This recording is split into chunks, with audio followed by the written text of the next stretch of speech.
OpenClaw 4.10 just dropped a feature that changes how your AI agent actually works, and it's called active memory. Here's what that means for you. Right now, people using AI agents have the same problem. You have to keep telling it the same things: your name, your business, what you care about, what you or have already tried. Every single session, you kind of re explain in the same context. It might have a memory MD file, but at the same time, it's still going to struggle to remember the mistakes in the past, the things it's learned, the things it needs to improve. These little things on the context it struggled with up to now. So this is kind of like talking to someone who forgets almost all of the feedback you give it. Now, OpenClaw 4.10 just fixed that. Active Memory is a new optional plugin that gives OpenClaw a dedicated memory subagent. And that subagent runs right before your main AI reply fires. So before OpenClaw even answers you, it's already pulled in your preferences, your past context, your relevant details automatically. That means you don't have to say, remember this. You don't have to say, search the memory. It just knows. Think about what that actually means day to day. Let's say you're running an agency, you've got processes, you've got preferences about how you work. Before active memory, every time you opened a new session with OpenClaw, it had no idea who you were.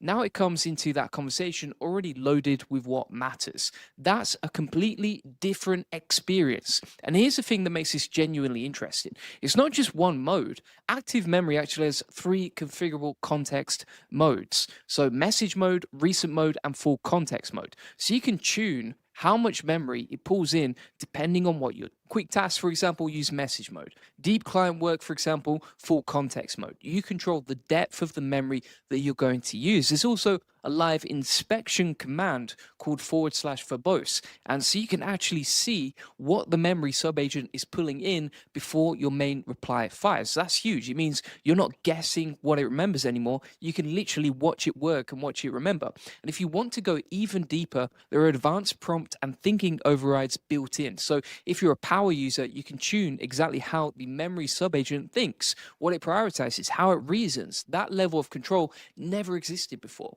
There's also opt-in transcript persistence for debugging. So if something goes wrong or you want to audit the memory subagent and see what it did, you can now with full transparency. So why does this matter right now so much? Well, because the biggest complaint people have with AI agents isn't that they're too slow. It's that they don't have a good enough context. They struggle with memory. Persistent memory is there, but it doesn't feel quite right. There's something off. It forgets feedback. It forgets the little things. It forgets the details, right?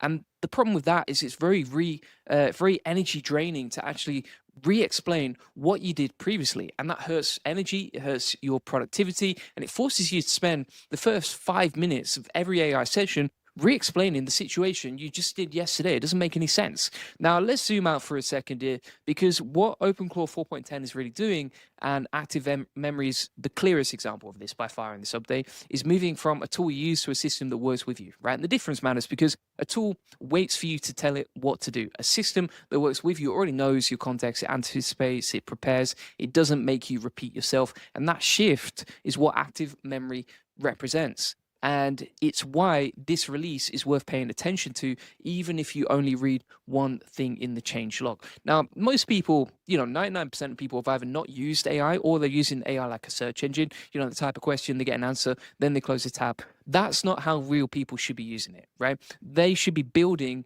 agents that know their business, agents that remember their clients, agents that wake up in the morning already loaded with context. And active memory is the infrastructure for that, right? It's the difference between AI that you have to manage versus an AI that manages itself, right? Huge. And the businesses that figure this out first, that build agents with real memory, real context, real continuity, are going to have a massive advantage over the ones still copying and pasting their business description into a chat window every morning, right? If you're copying and pasting prompts into AI, you're probably using it wrong.